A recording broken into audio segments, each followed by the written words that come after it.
going on, everybody? So today we're going to be solving question 1, and this is from the SAT number 17.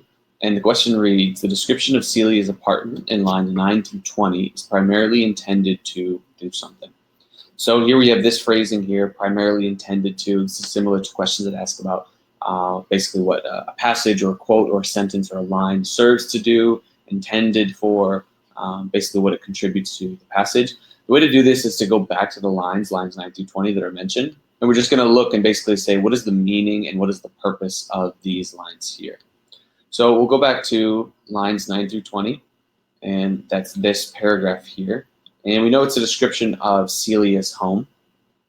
And let's just see if we can pick out some interesting details from it. So it starts off by saying, I loved how full her home felt, right? So there's a sense of appreciation for the home, especially for the fullness of it. And then she continues to sort of describe a lot of the details that are in it. It has pillows, embroidered pillows on the couches, a curio, spidery potted plants, posters of Panama, etc. And that goes all the way towards down here. Then she says the great accumulation of things almost hid the cracks in the walls and the stains on the floor and the scratches that clouded the windows. So a sense that just how interesting the things are that Celia has in her house and how many things that she has, it sort of takes away from even maybe some of the defects that are there.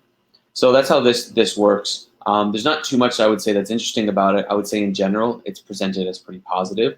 I would say a lot of the descriptions here, they seem very homey. They seem to convey a sense of, maybe a sense of warmth. So we should expect something like that. They're pretty neutral, generally positive, suggesting something that that's a homey place to live.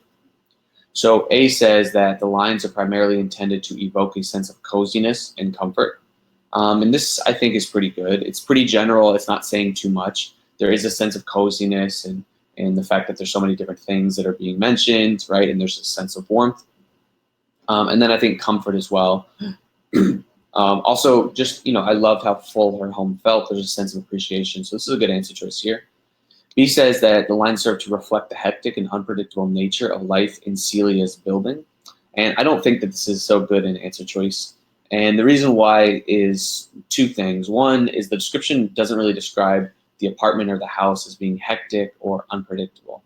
And there are a lot of things, and there is a big accumulation of things that the narrator mentions, but they're all mentioned positively, more in the sense of communicating coziness as opposed to being hectic and unpredictable. The other thing is that this is only really about Celia's apartment and not really about Celia's overall building.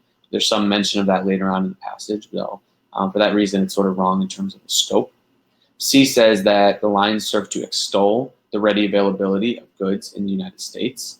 So this is basically if the paragraph we're talking about all these interesting things that you can only get in the United States and how Celia has them, and she's sort of extolling just how available all these things are through a description of her home. That's not really what we get for two reasons. One is it's just not suggested directly. This is a very specific claim where you would have to see some sort of evidence.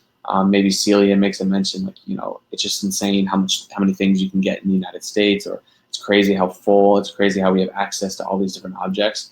The other thing is nothing really here mentions something that's unique about the United States, or something that you can only get in the United States.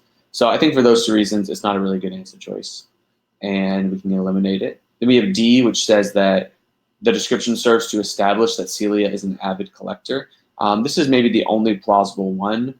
This avid collector part might sort of refer to what here, she's talking about it's the fullness of her home. She talks about the great accumulation of things. So maybe that means that Celia is this avid collector.